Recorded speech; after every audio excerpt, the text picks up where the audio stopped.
여기 일본 지진의 한가운데에 파견되어 현재 일본의 상황과 분위기를 모조리 파악하고 있다는 영국 여성이 있습니다. 그런데 그녀는 이러한 역사적인 위기를 맞이한 일본에서의 한국인들과 일본인들의 행동 차이를 보고 기겁을 하고 말았다고 하는데요. 그렇다면 그녀가 대체 어떤 장면을 목격했던 것일까요? 안녕하세요. 저는 영국 출신의 칼리라고 합니다. 현재 저는 의류회사에 재직 중이고 업무차 일본 오사카에 파견된 지 3년 차인데요. 저는 일본에서의 생활에 대해 그럭저럭 만족하는 편이지만 역시나 걱정되는 게 있다면 바로 지진 문제였어요. 일본은 불의 고리에 완벽하게 속해 있는 나라로 항상 지진의 위험을 대비해야 하는 숙명을 가진 국가거든요. 일본에서 살게 된 이후 언제부턴가 조그마한 진동에도 기겁을 하며 책상 밑으로 숨는 제 자신을 발견할 때는 제가 드디어 일본에 완벽히 적응했구나를 여실히 느낄 수 있을 정도로 일본과 지진은 때려야 뗄 수가 없는 사이라고 할 수 있습니다. 그런데 최근에는 정말 엄청난 사건이 닥쳐오게 되었습니다. 그건 바로 난카이 대지진의 가능성이 대두되었기 때문인데요. 규모 7.1 강진이 일본 미야자키현과 가고시마현을 덮친 뒤 일본 기상청은 사상 최초로 대지진 주의보를 발령하면서 난카이 대지진을 암시했거든요. 난카이 대지진은 일본에서 100년 간격으로 발생한다는 최악의 대지진이고 만약 난카이 지진이 발생한다면 이 사건은 일본 역사상 가장 심각한 지진 피해를 끼칠 것이 예상될 정도로 무서운 상황인데요. 난카이 해구는 진도 9.1 이상의 강력한 지진과 함께 40m 높이까지 도달할 수 있는 초대형 쓰나미가 발생할 가능성이 있는 파괴적인 지진을 일으키는 것으로 알려져 있고 이러한 파도의 속도와 크기는 대피할 시간을 거의 남기지 않아 재앙적인 생명과 재산의 손실을 초래할 수 있죠.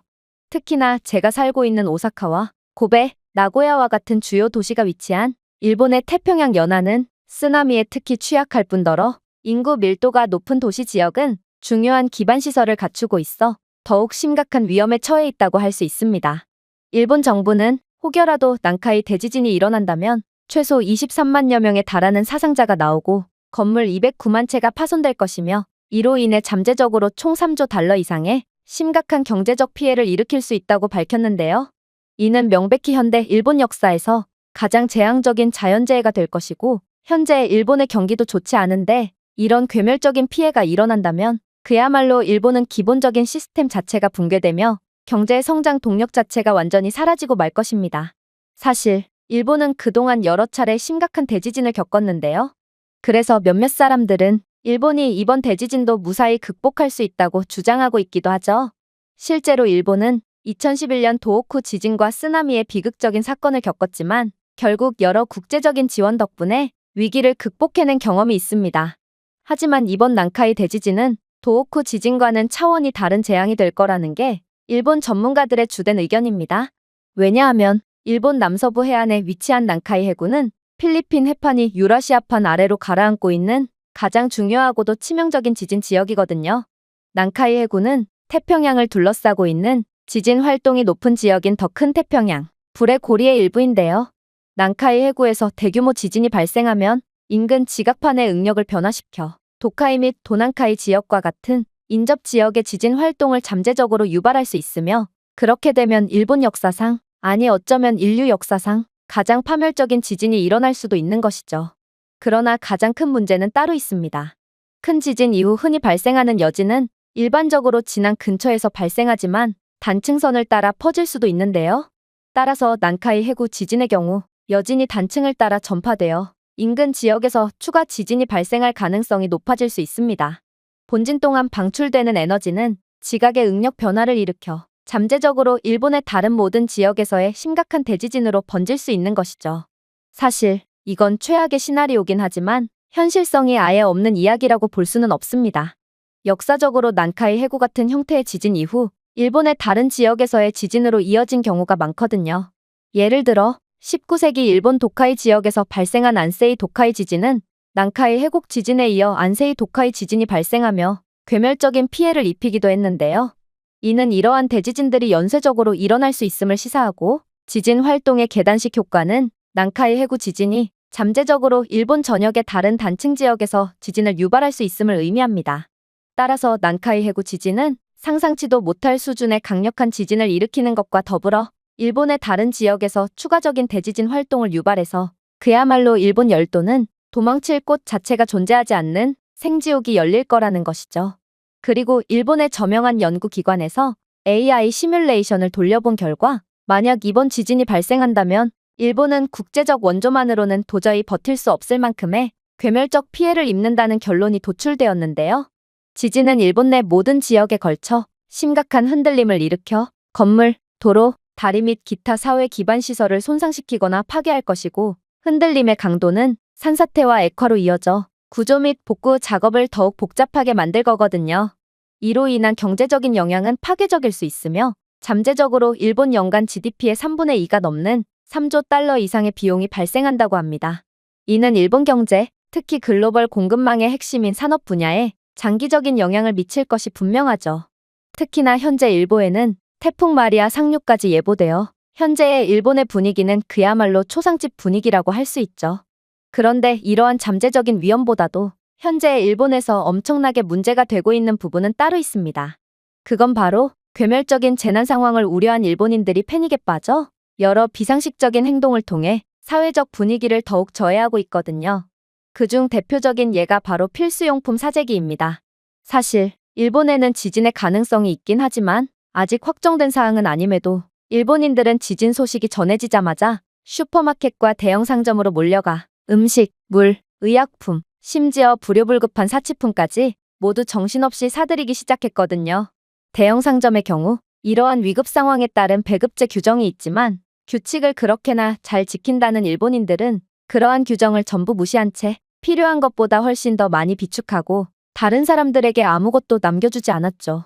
아니, 이미 닥친 상황도 아니고 아직 일어날지도 모르는 상황임에도 어떻게 일본인들은 이러한 개발도상국에서도 못 볼 법한 형편없는 질서의식을 보여줄 수가 있단 말인가요? 일본은 겉으로 보이는 사려 깊고 공동체 의식을 가진 선진적인 이미지에도 불구하고 위기 상황 속의 행동은 일본인들의 속 깊은 이기심을 여실히 드러내고 있었습니다. 이러한 사재기는 부족으로 이어져서 노인과 같은 취약계층의 사람들은 줄조차 전혀 서지 않는 건장한 일본인들에 밀려서 기본적인 필수품을 찾기 위해 고군분투하고 있었는데요. 하지만 일본의 엄청나게 혼란스러운 상황을 고려해본다면 물건을 팔아준다면 그나마 다행이라고 할 수 있었습니다. 이러한 국가적 위기 속에서 이익을 얻을 수 있는 기회를 감지한 일부 상인들은 중요한 상품을 과도한 가격에 팔기 시작했거든요. 생수, 배터리, 구급상자와 같은 수요가 많은 품목은 가격이 평소 가격의 몇 배로 부풀려졌고 이로 인해 사람들이 항의를 해도 이들은 돈을 벌기 위해서라면 사람들의 목숨 따위는 아무것도 아닌 것처럼 모든 항의를 묵살할 뿐이었죠. 그렇게나 공정하고 관대해 보였던 일본인들은 재난 상황이 닥치자마자 다른 사람들, 특히 그렇게 부풀려진 가격을 지불할 여유가 없는 사람들의 절박함을 이용하여 일본 전체적인 위기를 악화시키고 있었습니다. 하지만 공급자들은 패닉에 빠져버려 좀비 때와 다름없는 일본인들을 막을 수 없었습니다. 결국 일본 시민들은 각종 방제용품이나 생필품을 아예 돈도 내지 않고 훔쳐가는 등 범죄를 일삼기 시작했거든요. 이건 공영방송에서조차 일본에서는 좀도둑이나 소매치기가 전혀 없고 민도가 높은 일본인들은 현금 다발이 길거리에 놓여 있어도 아무도 훔쳐가지 않는다며 매일같이 광고를 해대는 상황과는 완전히 달랐죠. 저 개인적으로도 정말 의외였습니다. 사실 일본인들은 시민의식이 높고 정직하기로 유명한 사람들인데 어떻게 본격적인 위기가 찾아오기도 전임에도 전혀 질서가 유지되지 않으며 오직 나 자신만을 생각하는 이기적인 분위기가 형성될 수 있단 말인가요? 솔직히 제 조국인 영국인들은 개인주의적이고 뻔뻔하기로 유명하긴 하지만 그래도 이 정도로 냉혈한의 모습을 보여주진 않기에 저는 일본인들의 감추고 있던 심연 속의 추악한 내면을 본 것 같아서 꽤 충격을 받고 말았습니다. 심지어 저는 오사카에 거주하고 있고 물론 제가 사는 지역이 위험 지역에 속하긴 하지만 그렇다고 해서 난카이 해구와 직접적으로 맞닿은 지역은 아니었는데요. 그럼에도 이 정도의 혼란을 보여준다면 지진 최전선에 위치한 지역에서는 어떤 극악의 혼란이 일어나고 있을지 저는 생각만 해도 정신이 아득해질 뿐이었어요. 그리고 이러한 생각지도 못한 혼란을 겪자 저는 갑자기 한국인들이 생각나기도 했어요. 제가 거주하는 곳 근처에는 코리아 타운이 형성되어 있고 저는 똑같은 상황 속에 한국인들은 어떤 대응을 하고 있는지가 궁금했거든요. 사실 제가 한국인들에 대한 궁금증을 가지게 된 이유는 따로 있는데요. 그건 바로 일본인들의 한국에 대한 인식은 도저히 종잡을 수가 없었기 때문입니다. 이들은 언제 보면 한국 문화에 죽고 못 사는 것처럼 보이다가도 언제 보면 한국을 자신들의 아래로 여기며 약간은 깔보는 듯한 태도를 보이기도 했거든요. 그도 그럴 것이 제가 어렸을 때까지만 해도 한국은 일본과의 경제 및 문화 수준 차이가 꽤나 났다고 했는데요.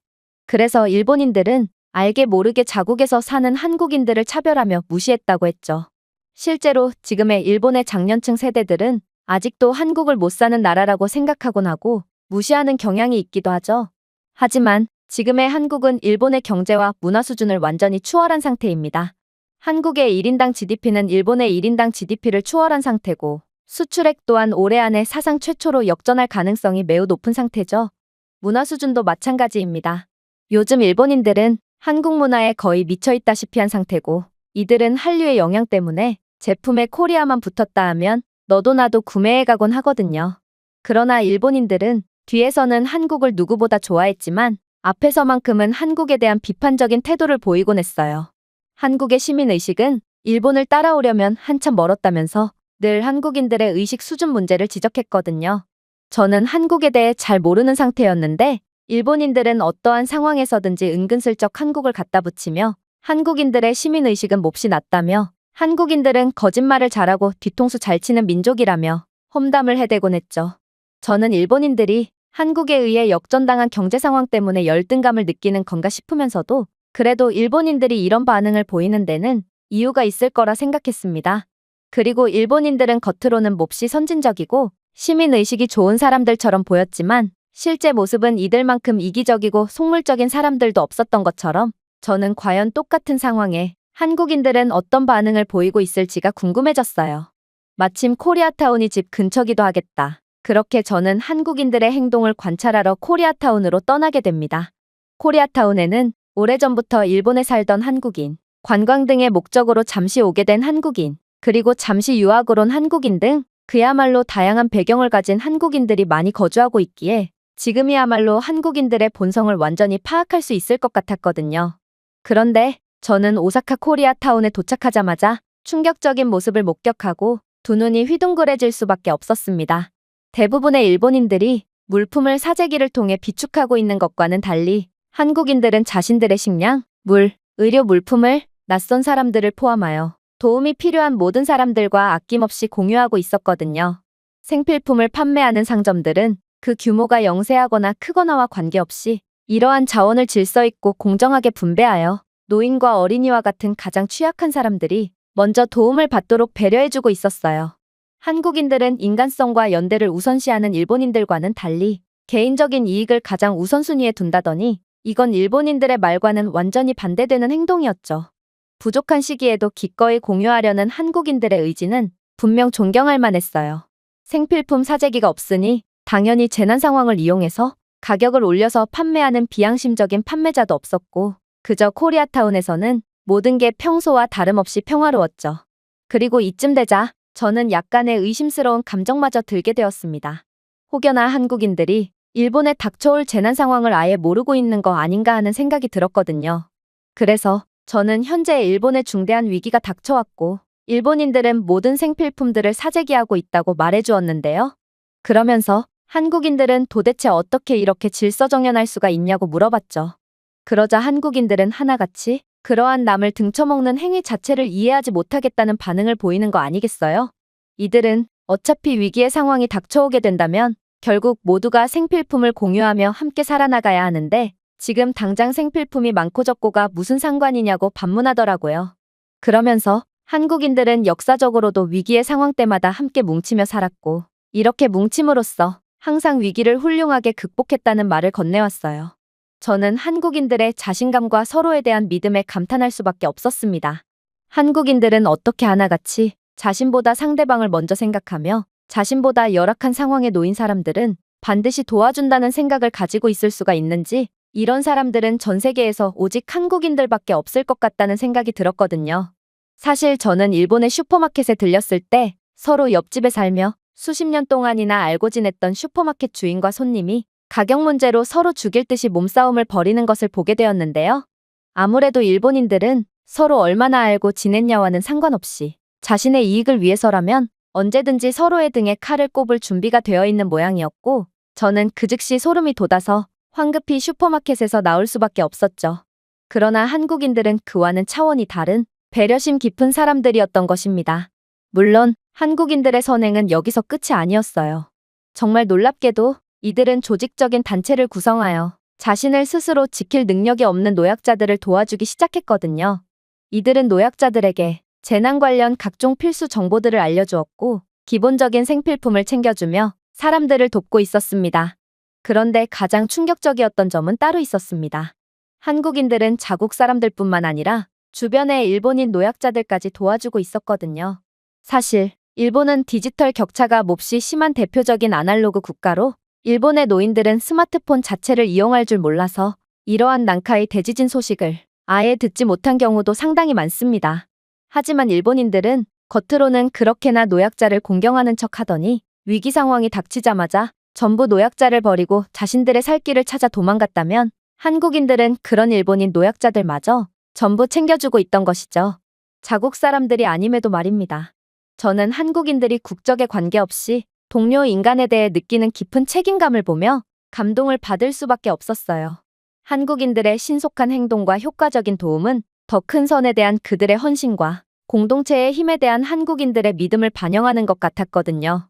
저는 남에게 먼저 뭔가를 베푸는 착한 사람이 아니었음에도 한국인들의 선행을 보고도 가만히 있는 건 인간으로서 실격이라는 생각이 들었기에 그렇게 저도 모르게 한국인들을 돕기 시작했습니다. 그리고 이들과 함께 할수록 저는 계속해서 놀라운 경험들을 할 수 있었죠. 일단 한국인들은 혼란스러운 상황에도 굴하지 않고 각종 보급품과 생필품을 위한 질서정연한 줄을 유지했는데요. 그러면서 혹여라도 있을 재난 상황에 대한 정보를 명확하게 전달했고 다른 사람들이 침착함을 유지하고 함께 노력하도록 서로 격려하고 있어요. 저는 조금 전 한국인들과의 대화를 통해 한국에 대한 외세의 침략부터 한국 전쟁, 그리고 IMF 사태까지 한국은 그야말로 수많은 혼란을 극복하며 굳건히 세워진 국가라는 것을 알았는데요.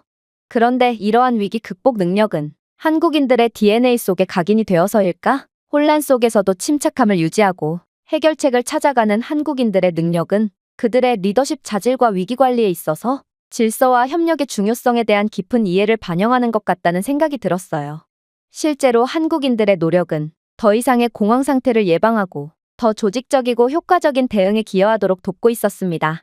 또한 한국인들은 최악의 상황까지 대비하는 놀라운 사람들이었는데요. 이들은 저번 일본 대지진 때는 물자가 보급되고 피난시설이 만들어지기까지 상당히 많은 시간이 소요되었다며 이번에는 일본 정부를 믿지 않고 자신들끼리 미리 준비해 놓았다며 공동체 시설을 보여주었거든요.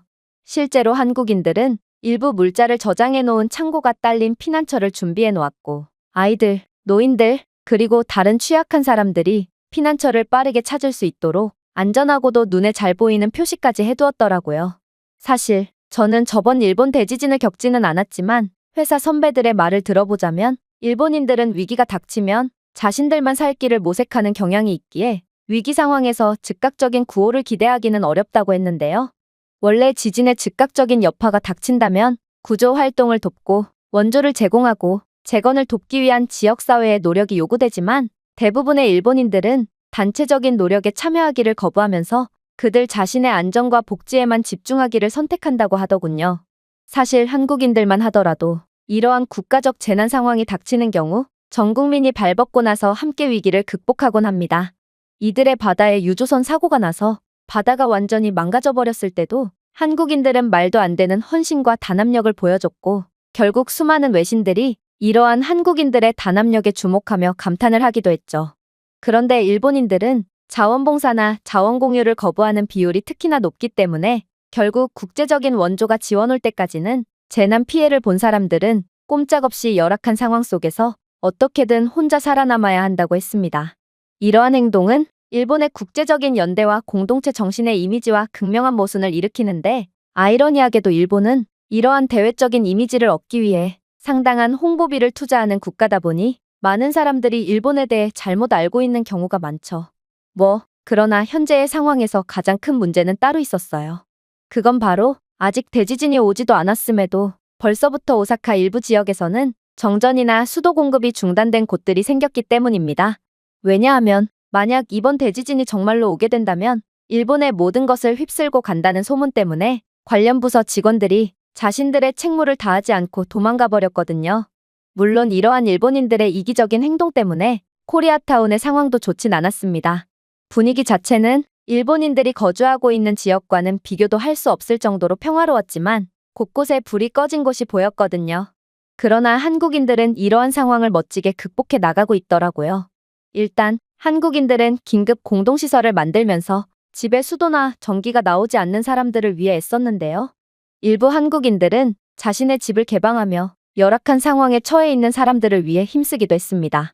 사실 코리아타운의 세련되고 멋진 이미지와는 달리 이곳에는 꽤나 낙후된 삶을 살아가는 한국인들도 몇몇 존재했어요. 그러나 한국인들은 자신들도 부족한 공간과 자원을 가지고 있음에도 불구하고 기꺼이 음식과 주거지 그리고 정서적인 지원을 제공하면서 아무리 낯선 사람들이라도 그들의 집으로 초대하고 있었습니다. 저는 도무지 이해가 가지 않았습니다.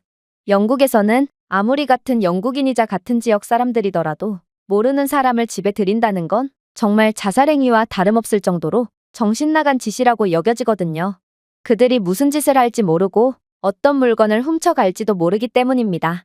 하지만 한국인들은 어떻게 남을 이렇게나 바보 같을 정도로 잘 믿을 수가 있단 말인지 저는 이들의 모습에 약간의 울분의 감정마저 느꼈는데요. 하지만 자신의 집을 기꺼이 내준 한국인 가족은 평온한 표정을 지으며 놀라운 말을 해오기 시작하더라고요. 한국에서 이러한 집 공유는 일도 아니에요. 제가 한국에 있었을 때만 해도 한국인들은 모르는 사람들이더라도 기꺼이 집에 초대해 식사를 제공해주는 경우도 있었고 경비원에게 자신의 집 열쇠를 맡기는 경우도 많았거든요. 또한 맞벌이 가정의 아이의 경우 옆집 가정이 보호자가 없는 아이를 위해 식사를 챙겨주고 심지어 빈방을 제공하며 돌봐주기까지 했죠. 그리고 그러한 맞벌이 가정은 자신의 아이를 돌봐준 것에 대한 보답으로 소소한 선물을 제공하며 마음을 표현했어요. 이런 게 바로 한국이라는 나라가 굴러가는 방식이에요. 한국이라는 나라의 역사가 시작된 이래로 한국인들은 남과 더불어 살아가는 것을 멈춘 적이 없고 이러한 한국인들의 단합과 끈끈한 정신이 아니었다면 한국이라는 나라는 진작에 외세의 침략에 의해 사라졌을 거예요. 보세요. 한국은 중국과 일본, 러시아라는 강대국들에 의해 둘러싸여 있는데 어떻게 한국이 끝까지 살아남았고 심지어 현재는 그러한 강대국들마저 경제적, 문화적, 기술적으로 능가할 수가 있었겠어요?